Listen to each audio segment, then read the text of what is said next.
11वीं रात थी जो बीत गई और अभी तक धमाके की आवाजें आ रही हैं ईरान से। जी हां, सही सुना।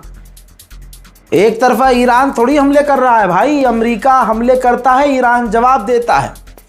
अब ईरान पर हमले किए गए हैं और ऐलान किया गया है। ये देखिए, अमेरिका ने खुद ऐलान किया है और ईरान के कुछ अहम शहर और इलाकों पर हमले हुए हैं। बेहबहान नाम के एक इलाके में हमला हुआ, मशहर में कई जगह मतलब 6 से 10 धमाके हुए हैं। Bandar Abbas, Chabahar, Bushehr, west of Tabriz में 8 धमाके हुए हैं। इसके अलावा उर्मिया और हरमुज में भी धमाकों की आवाज आई है। हमलों की जानकारी अभी भी मिल रही है। ईरान पर आज की रात और हमले बढ़ाए गए हैं। ईरान पर हमलों का अगर आपको विजुअल दिखाऊं तो आइए ईरान पर हमलों की तस्वीरें देख लेते हैं।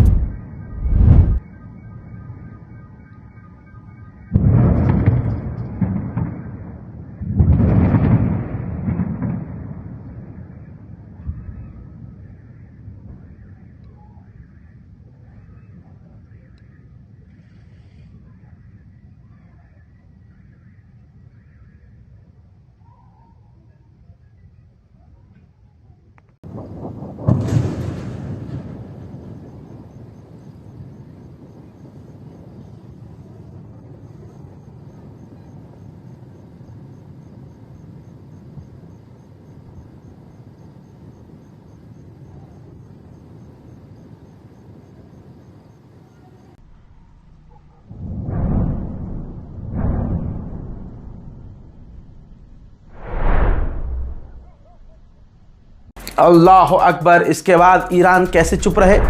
खबर इसके बाद यह है कि ईरान ने कुवैत और बहरैन पर एक बार फिर से जवाबी कार्रवाई की है। ईरान रुक नहीं रहा है। ईरान ने इराक में कुर्दिश लड़ाकों को एक बार फिर से अपने हमलों का निशाना बनाया है। हजरात, ईरान ने आज फिर से इराक में कुर्द के लड़ाकों को, कुर्द के आतंकियों को इस तरह से निशाना बनाया कि जब आज फिर से कुर्द के बेस पर हमला हुआ, पहाड़ों में छुप के रहते हैं, तो पूरे पहाड़ पर आग लग गई।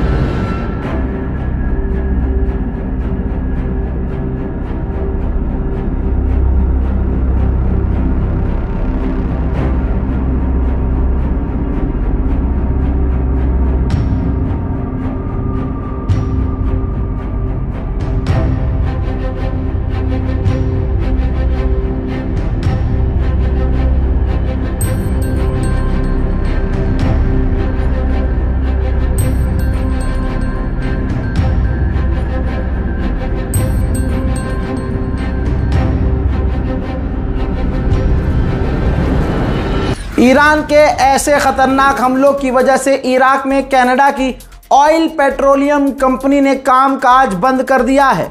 ईरान ने फिर से याद दिलाया है कि जो भी जहाज हरमुज से गुजरेगा सबसे पहले वो हमसे कोऑर्डिनेट करे, वरना नुकसान होगा। मोहतरम हज़रात, अमरीकी और यहूदियों की बात ही मैच नहीं कर रही है।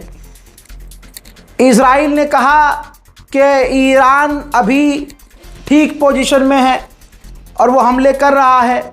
अमरीकी इंटेलिजेंस ने भी कह दिया कि भैया ईरान सही पोजीशन में है। अब इधर अमेरिका के डिफेंस मिनिस्टर का कबूलनामा आ गया।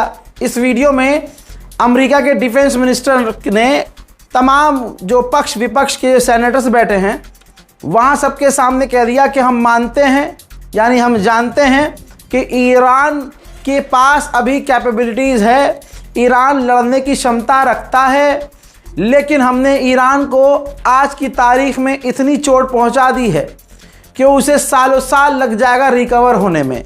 यानी कल तक गुलाबी सुअर कह रहा था, अरे इससे पहले के अपडेट में मैंने सुनाया जिसमें गुलाबी सुअर ने कहा कि हमने ईरान को कमज़ोर कर दिया है, ईरान को मिटा दिया है, फौज ख़त्म कर दी है। ऐसी बातें गुलाबी सुअर महीनों से कर रहा है। आज तमाम अमेरिकी ऑफिशियल पलट गए हैं ईरान के हमले देखकर।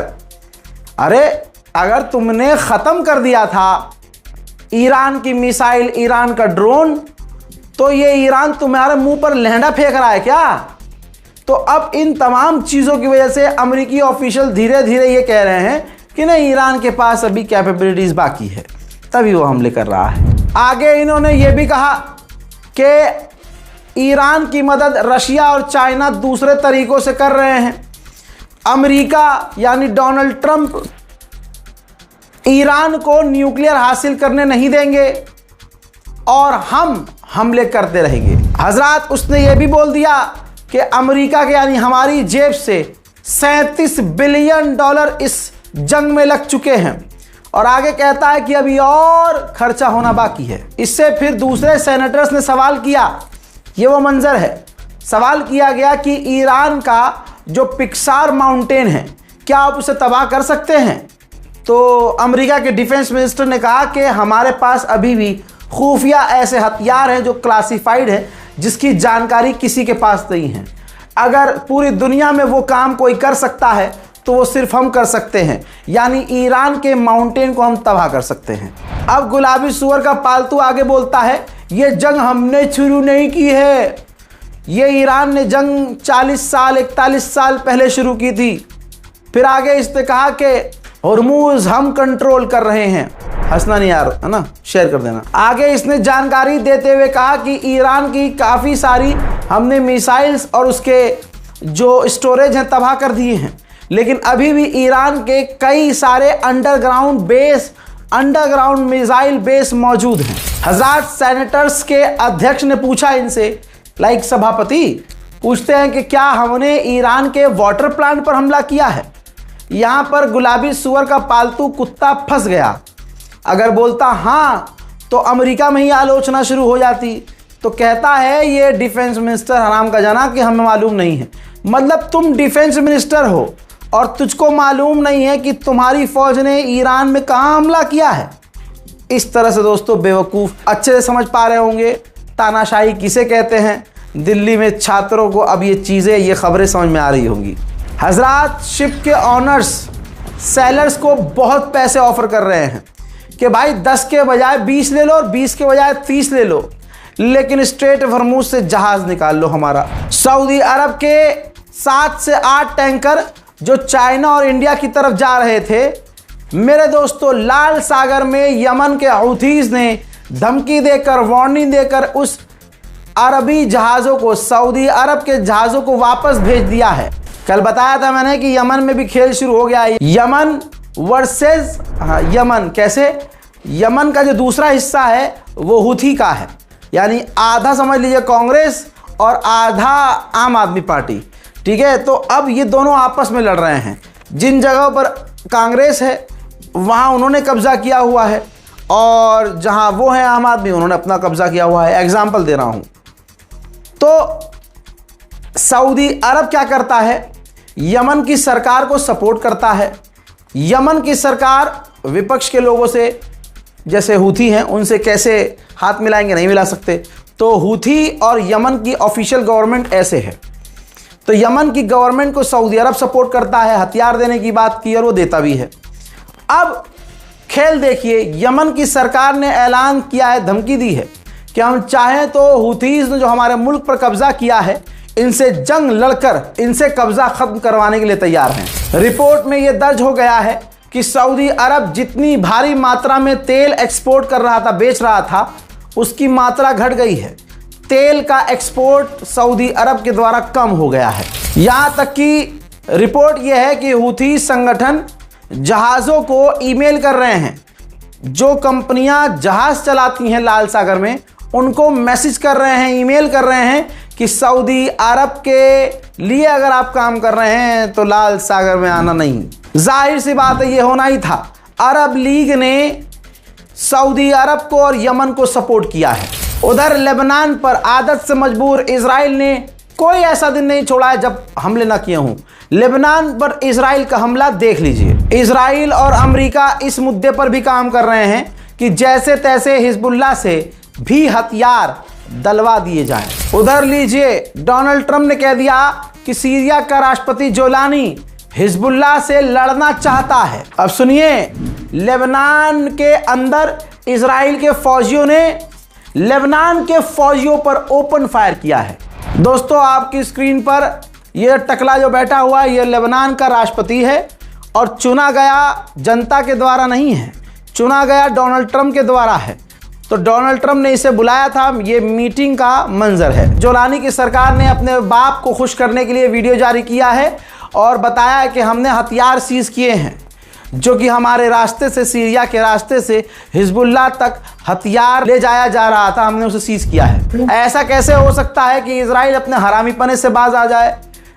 इजराइल ने गज्जा पर फिर से हमला किया है, फिर से बमबारी की है, जिनमें लाश आप देख रहे हैं। कई लोगों के मारे जाने की कंफर्मेशन आ रही है और कम से कम 20 से 30 लोग बुरी तरह से घायल हैं। हजरात, सैटेलाइट इमेज से देखिए, इजराइल गज्जा के अंदर बीच में बिल्कुल दीवार बनाना शुरू कर चुका है ताकि गाजा को 2 हिस्सों में बांटा जा सके। बात अगर गज्जा की आई है तो बता दूं कि इस बारकोड का इस्तेमाल कीजिएगा। लोग कह रहे हैं कि भाई बारकोड काम नहीं कर रहा है, तो कोई बात नहीं है, डायरेक्ट अकाउंट डिटेल नीचे दिया गया है। मेरी टीम जितना कर सकती है हम बिना शोर मचाए कर रहे हैं। जो हमारे दिमाग में बस ये होता है, भाई एक वक्त का खाना अगर बच्चे खा लें तो हमें बड़ा सुकून मिलता है, दिल को हमें बड़ी अच्छी नींद आती है। हर चीज़ दुनियादारी नहीं होती है कभी, उनके लिए कौन बोलने वाला, कोई नहीं भाई। तमाम मदद तमाम संगठन रोक चुके हैं क्योंकि उन पर बैन लग चुका है। बहरहाल मेरे दोस्तों, अमेरिकी सेनेटर कह रहे हैं, ये हैं अमेरिकी सेनेटर, पब्लिक में खड़े हो कह रहे हैं कि हमें डोनाल्ड ट्रंप की सरकार को सपोर्ट करना बंद करना होगा। हमें ऐसी सरकार को सपोर्ट करना बंद करना होगा जो हमारे टैक्स के पैसे इजराइल में लगा रहा है और इजराइल को सपोर्ट करने में खर्च कर रहा है। सुबह से शाम तक पानी पी पी के यहूदी अरब को ललकार ललकार के गाली बकते हैं और तुम्हारा मोहम्मद बिन सलमान, ऐ मुसलमानों, ये तुम्हारा पसंदीदा अरब, इनके कान में जू तक नहीं रेंगती। मेरे दोस्तों, गाजा के बॉर्डर पर पहुंचकर कब्जा करने वाली मंत्री, पूरी दुनिया में वाहिद एक ऐसा देश इजराइल है जहां कब्जा करने के लिए मंत्री बनाए गए हैं। वो देश का ही देश होगा, वो तो फिर कब्जे से ही बना होगा, लॉजिक लगाइए।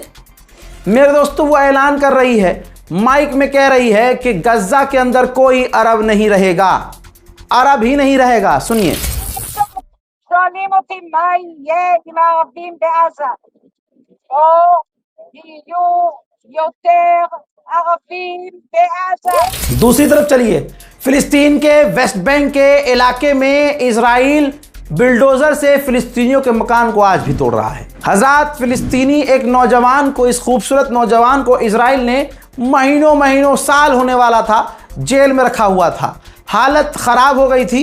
जब इसे रिहा किया गया बेचारे को, इतनी हालत खराब कि भैया ये बचा ही नहीं और शहीद हो गया। दूसरी तरफ आइए, अंधेरा होते ही इजराइल क्या करते हैं, फिलिस्तीनियों के मकानों में आग लगा देते हैं।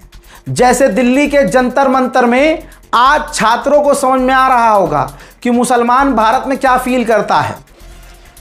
सरकार का बस नहीं चल रहा, वरना छात्रों को सीनों पर और सर पे गोली मरवा दे। भाई, लठ के अंदर कील डालकर दिल्ली पुलिस बच्चों के जिस्मों को फाड़ रही है।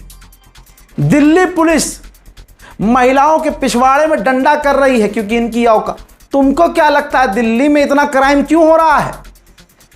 दिल्ली पुलिस के अंदर ही जब क्रिमिनल मौजूद हों, गंदे सोच के, रेपिस्ट सोच के लोग मौजूद हो, तो मेरे तमाम बहनें जो कल तक मुसलमानों और दलितों पर हो रहे जुल्म पर भी चुप थीं, आज वो प्यारी खूबसूरत लड़कियां लट खाकर रो रही हैं। मुसलमानों से मेरी एक फिर अपील है जो सीजेपी में जा रहे हैं कि भाई आप पहले नंबर पे निशाने पे हैं, संभल कर रहिए, संभल कर बोलिए, सोच समझ के बोलिए। उधर नीदरलैंड ने बड़ा काम किया है। नीदरलैंड ने भी ऐलान कर दिया है कि इजराइल ने जहां जहां फिलिस्तीनियों की ज़मीन पर कब्जा किया वहां फैक्ट्रीज और कंपनी बना ली, हम उन कंपनियों के साथ काम नहीं करेंगे। ममदानी ने 22वीं मर्तबा रिपीट कर दिया, जब से आया है ये आदमी इसने बार बार ये बोला है। फिर से ममदानी ने स्पीच में कहा है कि अगर नेतन्याहू न्यूयॉर्क में आया तो हम उसे गिरफ्तार कर लेंगे। मेरे दोस्तों, इतना बौखला गया इस बयान से, इजराइल के यूएन के एनवॉय ने कहा है कि ममदानी कुछ नहीं कर सकता, इसी जगह पर आकर नेतन्याहू भाषण देंगे। मोहतरम हजरात, इस वीडियो को शेयर कीजिए, अपनी राय कमेंट में लिखिए। दिल्ली में हो रहे प्रदर्शन में जिन बच्चों पर आतंकी हमले हो रहे हैं, दुआ कीजिए उनकी सेहत के लिए, दुआ कीजिए उनकी कामयाबी के लिए। हिंदू, मुस्लिम, सिख, ईसाई ये सारे के सारे हैं भाई भाई, लेकिन मुसलमानों को जिस तरह से मारा पीटा गया, आज तमाम हिंदू भाइयों को सोचना चाहिए कि तुम तो आज पहली बार झेल रहे हो, हिंदुस्तान के मुसलमान कितना झेलते आए हैं। वक्त ये आ गया है कि अब सबको एक होना होगा। ये जो देशभक्ति है ये अलग धर्म है, ये जो आज सब एक इकट्ठा हैं यही हिंदुस्तान है। लेकिन इकट्ठा होने में जो सबसे कानी उंगली है यानी जो मुसलमान है, तो इन चारों को सोचना चाहिए कि हम इनके आगे खड़े हों, इन पर अब कोई आंच नहीं आनी चाहिए, हम सब एक हैं। इस रिपोर्ट को शेयर कीजिए, दुआओं में याद रखिए। जय हिंद।